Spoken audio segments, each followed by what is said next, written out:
कामाला जातं, त्यानं दुसऱ्या बँकेचं लोन केलं आणि महिंद्रा कोटकमध्ये ट्रान्सफर केलं खात्यावर बँकेनं, आणि त्यानं घर बांधायला काढले, परंतु त्याचं 2 महिन्यापासून शेविंगचे पैसे महिंद्रा कोटक देत नाही. 25,000चा इन्शुरन्स कर, तेव्हा तुला 3.25 लाख रुपये मागायला मिळतील, नाहीतर मिळणार नाही. मग मी फोन केल्यानंतर 15 दिवसापूर्वी त्यांनी सांगितलं, मी म्हणलं अरे एखाद्याकडे जर 25,000 नसतील तर काय 25,000 नसतील तर काय करायचं. तर ते म्हणले 25,000 नसतील तर घरी जावं लागतंय, लोकेशन करावं लागतंय, अमुक तमुक. मी म्हणलं घ्या करून. तर फोन माझ्याकडे झाल्यानंतर त्यांनी सांगितलं कुणाकडे जरी गेला तरी होणार नाही, म्हणून लोकेशनला त्यांनी पोरगा पाठवला. काम झालं नाही, 2 महिन्यापासून हेलपाटे चालू. आता मी आलो तर मला बी त्यांनी तीच सांगितलं परत लोकेशन करावं लागेल. म्हणजे स्वतःचं सेव्हिंगचं पैसे महिंद्रा कोटक देत नाही आणि ती व्याजानं देते. सांगितलं परत लोकेशन करावं लागेल. म्हणजे स्वतःचं सेव्हिंगचं पैसे महिंद्रा कोटक देत नाही आणि ती व्याजानं देते. एका आत्महत्याग्रस्त शेतकऱ्याच्या पोराला फसवलंय. 10 वर्षापूर्वी ज्या पोराचा बाप मेला कर्जामुळं, त्याच पोरानं दुसरीकडनं कर्ज काढलेलं कोटकच्या सेव्हिंग खात्यावरचं पैसे कोटक देत नाही, इन्शुरन्स काढता व पैसे देतो.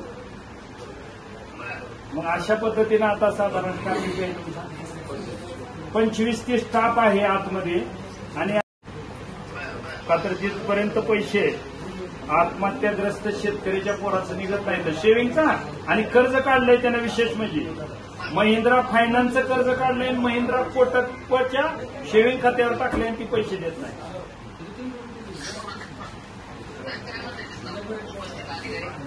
देतो उपस्थित अधिकाऱ्याकडे कोण प्रभारी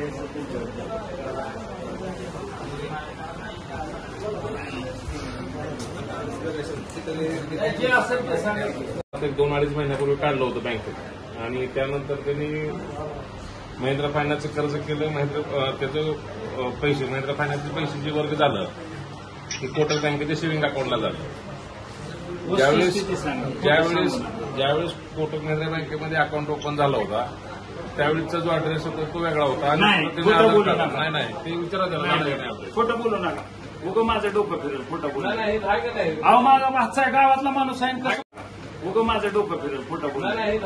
अहो माझा मागचा गावातला माणूस आहे कसं म्हणतात. कुठला ऍड्रेस बदललाय, घर सुद्धा मिळवून गेलताय नगरला.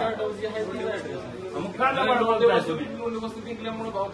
लबाड नका बोलू, मला चिरडीला घालवू नका. तुमचं व्हेरिफिकेशन बघतो ना, माणूसच बदलला नाही. आधार कार्ड बदललं, वस्ती बदलली, सांगा बरं आता. आधार कार्डावरती काहीतरी चेंजेस झाल्यामुळे त्याला असं बोलू नका, काहीतरी चेंजेस झाले.